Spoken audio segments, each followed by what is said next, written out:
మన ప్రభువును రక్షకుడునైన యేసుక్రీస్తు ప్రశస్తమైన నామంలో మీ అందరికీ నా హృదయపూర్వక వందనాలు తెలియజేస్తూ ఉన్నా. ప్రార్థన చేసుకుని దేవుని యొక్క వాక్యాన్ని విందాం. ప్రార్థన.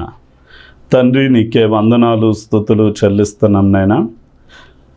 ఈ దీన సేవకునిగా నీ పక్షాన్ని నిలబడుతూ ఉండగా నీవే మాలో ఉండి నాయన మా అందరితో నీవు మాట్లాడని, వినువారికి మేలు కలిగించే అవసరమైన నీ మాటలని ప్రభా నా నోట ఉంచండి. అదే సమయమందు నీ మాటలు వినడానికి, విన్న మాటలు గ్రహించడానికి, అవి హృదయంలో భద్రపరుచుకుని నీ మాటల ప్రకారం నీ బిడ్డలు జీవించడానికి నీ యొక్క కృప, నీ కనికరము, నీ మంచితనం అంతటినీ కూడా నీ బిడ్డలకు మీరు చూపించమని నజరేయుడైన యేసు నామంలో అడిగి వేడుకుంటున్నాం తండ్రి, ఆమేన్. మనం యెషయా గ్రంథం 53వ అధ్యాయం 10వ వచనాన్ని మనం చదువుకున్నట్లయితే, అతన్ని నలుగగొట్టుటకు యెహోవాకు ఇష్టమాయెను, ఆయన అతనికి వ్యాధి కలుగజేసెను. అతడు తన్ను తానే అపరాధ పరిహారార్థ బలి చేయగా అతని సంతానము చూచును. అతడు దీర్ఘాయుష్మంతుడగును, యెహోవా ఉద్దేశము అతని వలన సఫలమగును. ఇక్కడ మనం చాలా జాగ్రత్తగా ఆలోచన చేస్తే కొన్ని చోట్ల యజ్ఞ యాగాలు అనేవి జరగడం మనం చూస్తూ ఉంటాం. మరికొన్ని చోట్ల జంతు బలులను అర్పించడం మనం చూసే ఉంటాం. అయితే ఎందుకు వాటిని చేస్తారు అని మనం ప్రశ్న వేస్తే కొంచెం మంది చెప్తారు, ఇదిగో మేము దేవతలైనటువంటి వారిని సంతోషపెట్టడానికి ఈ బలిని ఇస్తున్నాము అని. మరికొంచెం మంది అయితే గ్రామంలో ఉన్న ప్రజల యొక్క దోషం పోవాలి అని, లేక దేశంలో ఉన్న ప్రజలు క్షేమంగా ఉండాలని ఇస్తున్నాము అని. ఇలా రకరకాలైనటువంటి ఉద్దేశాలను వారు తెలియచేస్తూ ఉంటారు. అయితే మనుషులు బలి ఇవ్వడం ఒక వంతు అయితే, యేసుక్రీస్తు వారు ఈ లోకానికి రాకమునుపు 700 సంవత్సరాల ముందు, అంటే క్రీస్తు పూర్వం 700 సంవత్సరాల కాలంలో యెషయా అనేటటువంటి ప్రవక్త భూమి మీద జీవిస్తూ తన తర్వాత 700 సంవత్సరాల తర్వాత యేసుక్రీస్తు వారు భూమి మీద చెయ్యబోయే శిలువ యజ్ఞాన్ని గురించి మాట్లాడుతూ ఉన్నాడు. ఏమని అంటే, ఆయన అపరాధ పరిహారార్థ బలి చేయగా అతని సంతానం చూస్తుంది. ఆ యజ్ఞము బలి ద్వారా దేవుని యొక్క ఉద్దేశము నెరవేరుతుంది అని యెషయా ప్రవక్త మాట్లాడుతూ ఉన్నాడు. అయితే ఈ రోజున మనం యేసయ్య గెత్సేమనే తోటలో ఆయన యొక్క శిష్యులతో ప్రార్థన చేస్తూ ఉండగా సడన్గా సైనికుడు వచ్చి అతన్ని బంధించడం, అతన్ని క్రూరంగా ఈడ్చుకొని తీసుకెళ్ళి చెరసాలలో పెట్టడం, ఉదయాన్నే కోర్టుల్లో నిలబెట్టి ఆయనకి శిలువ శిక్ష పడేలా చేసి ఆయన్ని కొరడాలతో 39 దెబ్బలు కొడుతూ ఆయన మాంసాన్ని ముద్దలుగా లాగివేస్తూ హింసించడం, ముఖం మీద పిడుగుద్దులు గుద్దడం, కాండ్రగించి యేసయ్య ముఖం మీద ఉమ్మివేయడం, భారమైన శిలువను ఆయన భుజం మీద పెట్టి కొట్టుకుంటూ ఆయన్ని ఎత్తైన కొండ మీదకి తీసుకెళ్ళడం, పదునైన ముళ్ళతో కిరీటము చేసి ఆయన తల మీద అదమడం, ఆయన్ని కాళ్ళల్లో చేతులలో శీలలు కొట్టి, అంటే ఒక మ్రానుకు ఆయన్ని అంటగొట్టి భూమికి ఆకాశానికి మధ్య వేలాడదీస్తూ ఉంటే మనం కొన్నిసార్లు దాన్ని ఎలా చూస్తాము అంటే, ప్రజలు ఆయన్ని ద్వేషించిన దానిని బట్టి, ఆయనను తిరస్కరించి ఆ విధంగా క్రూరమైన సిలువకు గురి చేశారు అన్న కోణాన్నే మనం చూస్తాం. కానీ ఈ విధంగా యేసు ప్రభువు సిలువ యజ్ఞాన్ని చేయాలి, లేక అపరాధ పరిహారార్థ బలిని చేయాలి, ఆ బలి ఒక ఉద్దేశంతో ఆయన ఆ విధంగా చేస్తాడు అని చాలామంది దానిని గ్రహించలేని వారిగా ఉంటూ ఉన్నారు. అయితే యేసయ్య సిలువలో మరణించడము అన్నది అప్పటికప్పుడు ఏదో అనుకోకుండా జరిగిన కార్యం కాదు, లేక ఏ ఉద్దేశము లేకుండా జరిగిపోయినది కాదు. కానీ అది కొన్ని వందల వేల సంవత్సరాల ముందుగానే దేవుడు ఆ విధంగా యేసయ్య సిలువ యజ్ఞాన్ని చెయ్యాలి అని, ఆ సిలువ యజ్ఞము ఒక ఉద్దేశంతో జరగాలి అని ఆయన నిర్ణయించాడు. అయితే యేసయ్య సిలువలో మరణించినప్పుడు అపరాధ పరిహారార్థ బలిగా ఆయన తనను తాను సిలువ యజ్ఞంలో మరణించడం చూస్తాం. అయితే ఆ బలి వెనకాల ఉన్న ఉద్దేశం ఏంటో మనం ఒక 5 సంగతులు చాలా క్లుప్తంగా మనం చూడవచ్చు. మనం మొదటి యోహాను పత్రికను గనక మనం చూడగలిగితే, మొదటి యోహాను పత్రిక 2వ అధ్యాయం 2వ వచనాన్ని మనం చదవగలిగితే, ఆయనే మన పాపములకు శాంతికరమై ఉన్నాడు అంటాడు. శాంతికరము అంటే ప్రాయశ్చిత్తమై ఉన్నాడు. కేవలం మన పాపముల కోసమే కాదు, కానీ సర్వలోక పాపాలకు ఆయన ప్రాయశ్చిత్తమై ఉన్నాడు అంటాడు. అంటే యేసయ్య సిలువ యజ్ఞాన్ని ఏ ఉద్దేశంతో చేశాడు అంటే, మొట్టమొదటిగా మన పాపాలను క్షమించడానికి ఆయన సిలువ యజ్ఞము చేశాడు అన్నదానిని మనం గుర్తించాలి. ఈ రోజున మనం యేసుక్రీస్తు వారి కంటే 6 నెలలు ముందు పుట్టిన బాప్తిసమిచ్చే యోహాను అరణ్యంలో ఉంటూ ఉపవాసము ప్రార్థనలతో గడుపుతూ ఉన్న సమయంలో పట్టణాలే ఖాళీ అయి అరణ్యంలోనికి వచ్చి బాప్తిసమిచ్చే యోహాను మాటలు విని వారి పాపాలను ఒప్పుకొని వదిలిపెడుతూ బాప్తిసం పొందుతూ ఉన్నారు. అలాంటి బాప్తిసమిచ్చే యోహాను దగ్గర వందల వేల మంది ప్రజలు ఉన్న సమయంలో యేసయ్య ఆ యొక్క యోర్దాను నదీ తీర ప్రాంతానికి వచ్చినప్పుడు అంటాడు, ఇదిగో లోక పాపాన్ని మోసుకుని పోయే దేవుని గొర్రె పిల్ల అని ప్రజలకు యేసయ్య వైపును చూపిస్తాడు. అంటే యేసయ్య ఒక యజ్ఞ పశువుగా, ఒక బలి పశువుగా ఎందుకు సిలువలో మరణించాడు అంటే, లోక పాపానికి ప్రాయశ్చిత్తం కలిగించడానికి, లోక పాపాన్ని తీసివేయడానికి అన్నదాన్ని మనం తెలుసుకోవాలి. అసలు రక్తము చిందింపకుండా పాప క్షమాపణ కలగదు అని మనం సాధారణంగానే తెలుసుకోవచ్చు. అందుకనే మన పూర్వపు గ్రంథాలలో కూడా, అంటే వేదాలలో కూడా, సర్వ పాపోహరణం రక్త ప్రోక్షణం ఆవశ్యకం, తద్రక్తం పరమాత్మేన పుణ్యదాన బలియాగము అన్నారు. అంటే సర్వలోకంలో ఉన్న పాపం పరిహరించబడాలి అంటే పరమాత్ముడైనటువంటి దేవుడే మానవుడిగా వచ్చి తన రక్తాన్ని ప్రోక్షించాలి.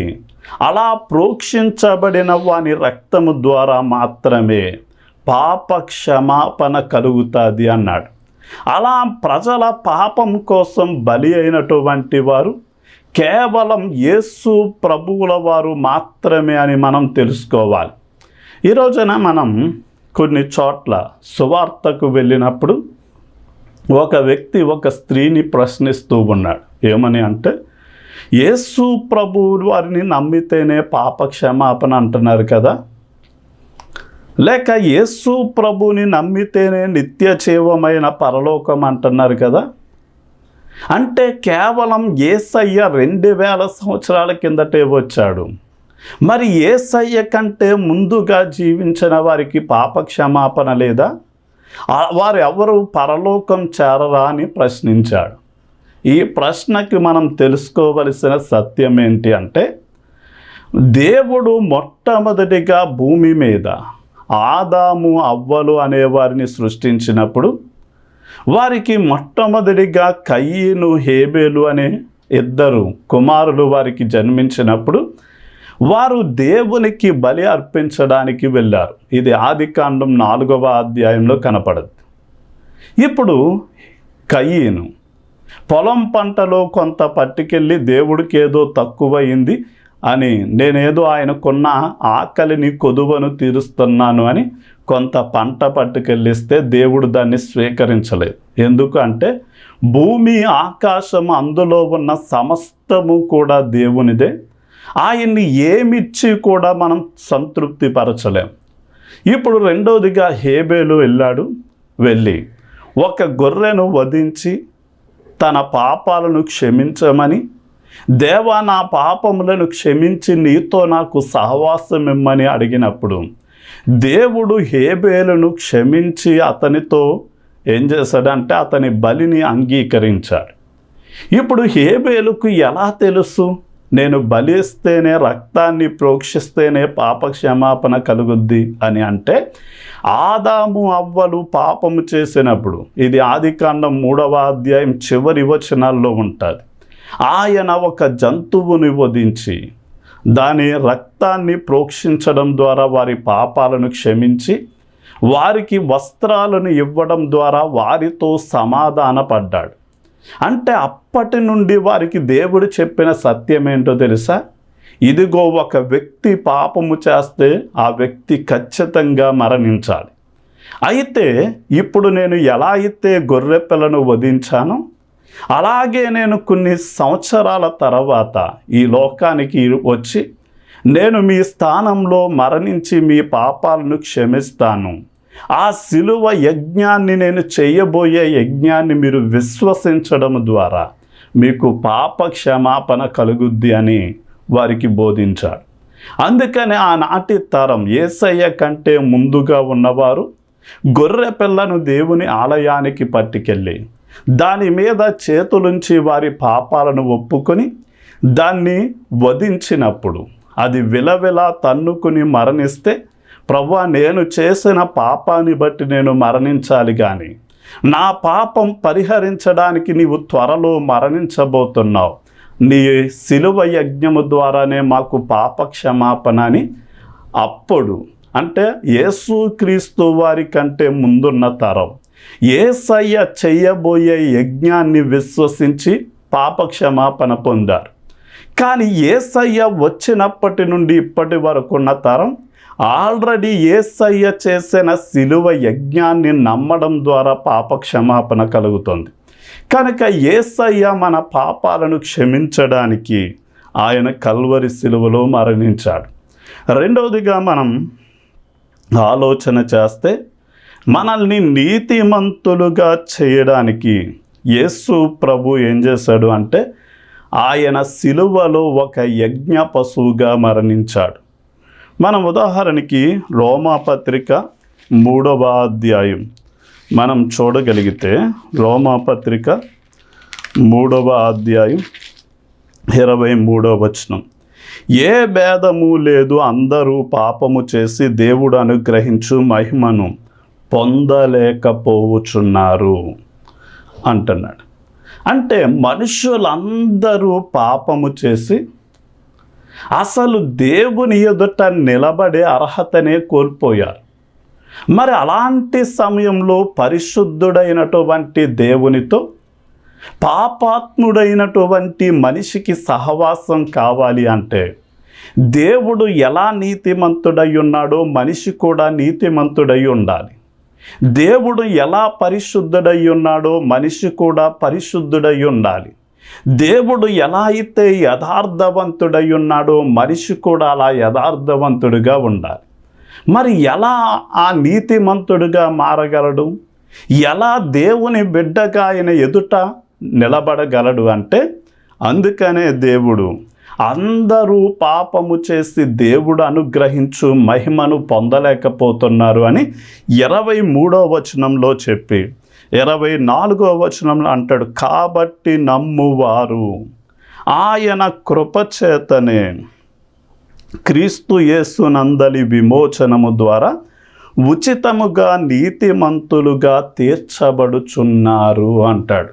అంటే ఈలోగా అందరూ పాపము చేసి దేవునికి బిడ్డలుగా ఉండే అర్హత కోల్పోయారు, దేవుని ప్రజలుగా ఉండే అర్హత కోల్పోయారు.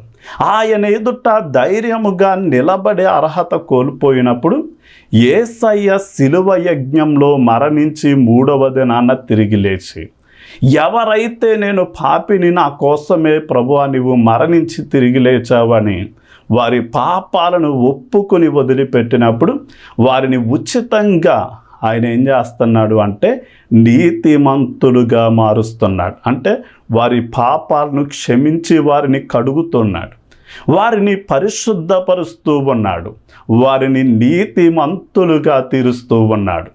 ఈ వచనాన్నే మనం ఎఫెసీ పత్రిక 5వ అధ్యాయం 25 నుండి 27 వచనాల్లో చూడగలిగితే, మనలో ముడత కళంకమేమీ లేకుండా దేవుని ఎదుట పరిశుద్ధులుగా నిర్దోషులుగా మహిమ కలిగిన సంఘముగా ఆయన ఎదుట నిలబెట్టుకోవాలి అని యేసయ్య మన కోసం ప్రాణాన్ని పెట్టాడు. ఈ రోజున మనం దేవుని ఎదుట నీతిమంతులుగా ఉండాలి అంటే మన సొంత నీతి దేవుని దృష్టికి మురికి గుడ్డలు వలె. అంటే ఓ మాటలో చెప్పాలి అంటే చంటి బిడ్డలకు 1, 2 అన్నది గుడ్డల్లోనే వెళ్తారు పసిబిడ్డలు.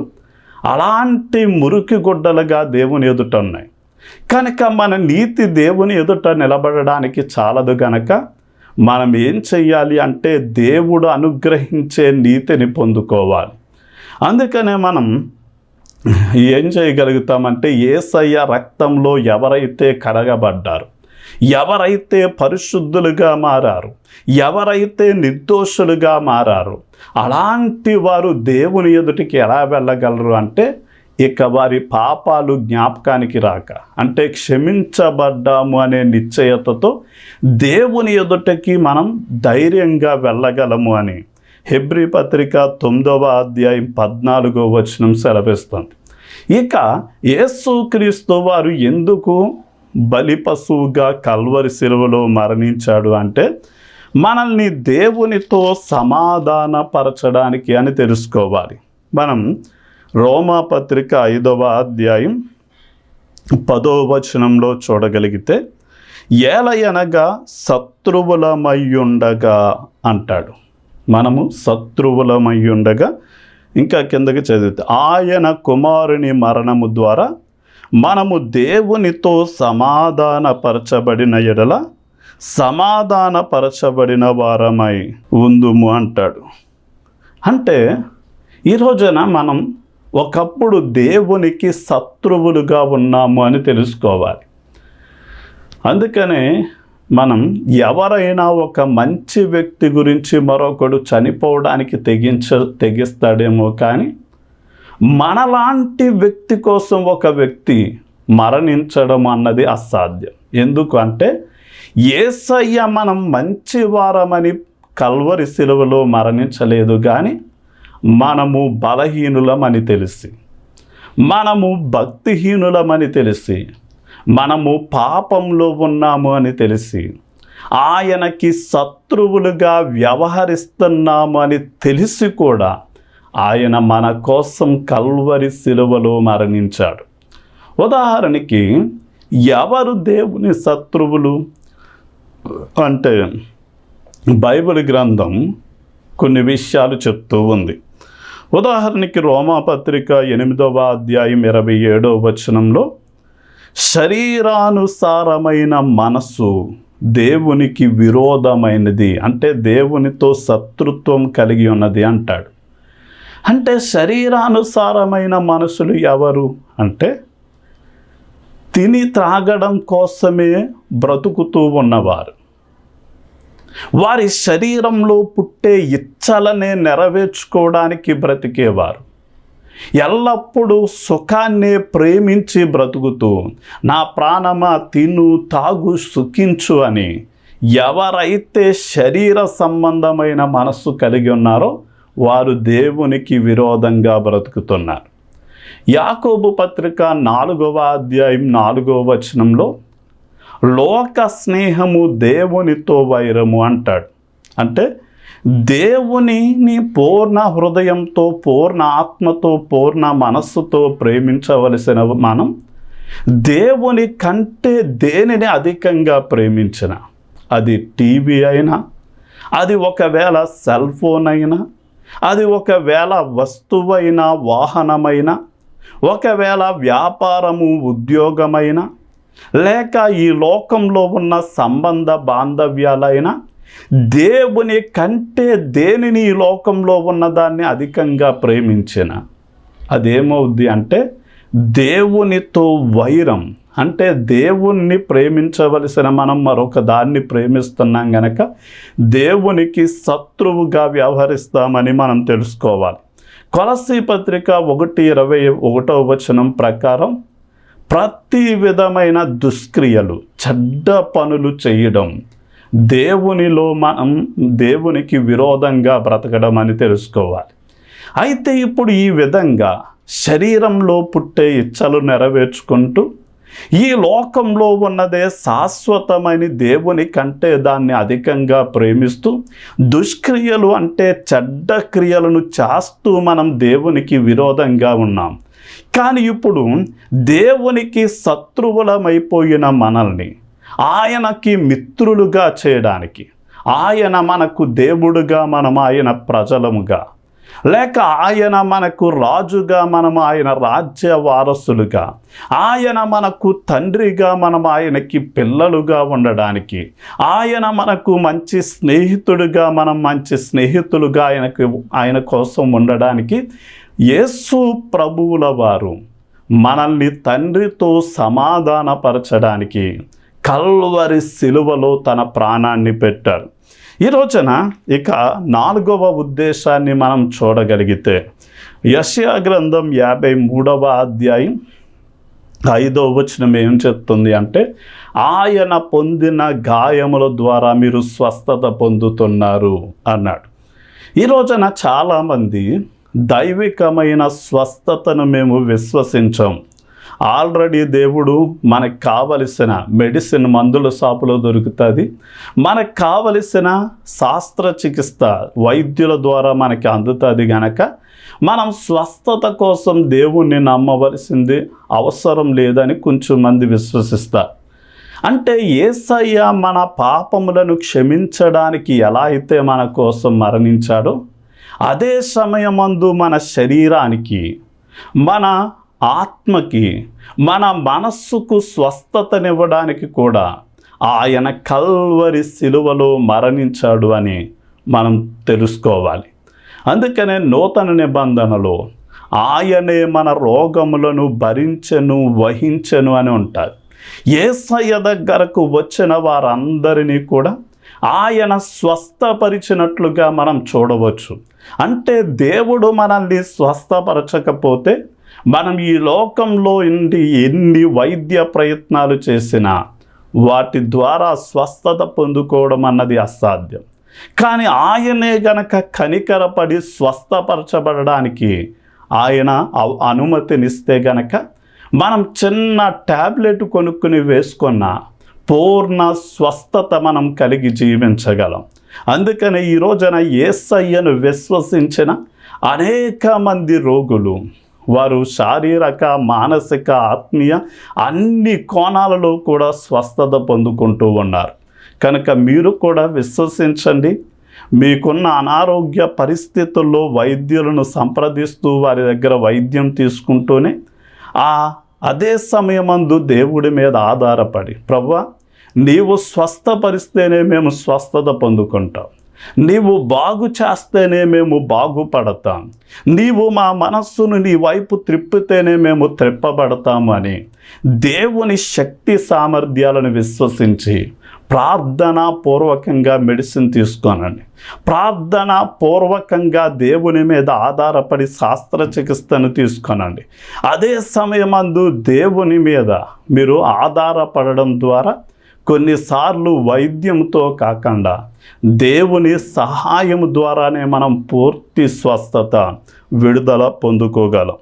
ఇక చివరిగా యేసు ప్రభువుల వారు ఎందుకు శిలువ యజ్ఞాన్ని చేశారు అంటే, యోహాను సువార్త 3వ అధ్యాయం 14 నుండి 16 వచనాలు మనం చూడగలిగితే, నశింపక నిత్య జీవం పొందునట్లు ఆయన మన కోసం కల్వరి శిలువలో యజ్ఞ పశువుగా మరణించాడు. అంటే ఇశ్రాయేలీలు అరణ్య యాత్రలో ఉండగా వారు దేవునికి విరోధంగా పాపం చేసినప్పుడు, విషపూరితమైన సర్పాలు వచ్చి వారిని కరిచినప్పుడు వారు మరణించడం జరిగింది. కానీ వారు మోషే దగ్గరకు వచ్చి మేము దేవుని మీద, దైవజనుని మీద సనిగి పాపం చేశాము అన్నప్పుడు వారు వెంటనే మోషే దేవునికి ప్రార్థన చేసినప్పుడు దేవుడు అన్నాడు, మోషే ఒక స్తంభాన్ని భూమిలో పాతు, అదే సమయమందు ఒక ఇత్తడి సర్పాన్ని చేసి మేకుతో ఆ స్తంభానికి అంటకొట్టు అన్నాడు. ఎవరైతే పాము కరిచిందో ఆ ఇత్తడి సర్పాన్ని సూటిగా చూసినప్పుడు వారి విషం విరిగి వారు స్వస్థత పొందుతారు అన్నాడు. అంటే అలాగే పాము కరిచిన వారు ఆ ఇత్తడి సర్పాన్ని చూసినప్పుడు వారు బాగుపడ్డారు. అసలు ఆ ఇత్తడి సర్పం దేనిని సూచిస్తుంది అంటే, సాతాను పాము లాంటి వాడు. అతడు మనిషిలోనికి ప్రవేశపెట్టిన పాపం, పాము విషము లాంటిది. ఆ విషము అనే పాపము లాంటి విషం ఎవరి శరీరంలో అయితే ప్రవేశించి అది స్ప్రెడ్ అయిందో అలాంటి వ్యక్తి ఖచ్చితంగా మరణించాలి. అది శారీరక మరణం కాదు, కానీ అగ్ని ఆరని ఆత్మ చావని నరకానికి అతడు వెళ్ళిపోవాలి. కానీ యేసు ప్రభువుల వారు కల్వరి శిలువలో ఎందుకు మరణించాడు అంటే, మన పాపాన్ని స్వీకరించి మన స్థానంలో మరణించాడు గనక, ఎవరైతే తాను పాపిని అని పాపాలను ఒప్పుకొని వదిలిపెట్టి నన్ను క్షమించు ప్రభువా అని అడుగుతున్నాడు, వారి గురించి ఆయన ఆల్రెడీ మరణించాడు గనక వారి పాపాలను క్షమించి వారిని నిత్య నరకం నుండి తప్పించి నిత్య జీవానికి చేరుస్తాడు. ప్రార్థన చేసుకుని, తండ్రి నీకే వందన. ఈ మాటలు వింటున్న వారిని మీరు దయతో జ్ఞాపకం చేసుకోండి. వారు నీ వైపు చూస్తూ ఉండగా, నాయన నీవు చేసిన శిలువ యజ్ఞం ఏదో అనుకోకుండా జరిగిపోయిన కార్యం కాదు. అది ఒక అనాది ప్రణాళిక, ఉద్దేశంతో చేశారు. మా పాపాలను క్షమించడానికి, మమ్మల్ని నీతిమంతులుగా మార్చడానికి, పరలోకము లేక తండ్రితో సమాధానపరచడానికి, మమ్మల్ని స్వస్థపరచడానికి, మమ్మల్ని నిత్య నరకం నుండి తప్పించి నిత్య జీవానికి చేర్చడానికి మీరు కల్వరి శిలువలో లోక పాపాన్ని మోసుకుని పోయే బలి పశువుగా మరణించారు గనక నీ బిడ్డల మీద స్వస్థపరిచే హస్తమును మీరు చాపండి. ప్రతి విధమైన అస్వస్థత, అనారోగ్య పరిస్థితుల నుండి మీరు విడిపించండి. శారీరక, మానసిక, ఆత్మీయమైన స్వస్థత, విడుదల ఇచ్చి కల్వరి శిలువలో మీరు సాధించిన ఉద్దేశం ప్రతి ఒక్కరి పట్ల నెరవేరునట్లు వారందరూ నీ రక్షణ పొందుకోవడానికి సహాయం చేయమని యేసు నామంలో అడిగి వేడుకుంటున్నాం తండ్రి. ఆమెన్.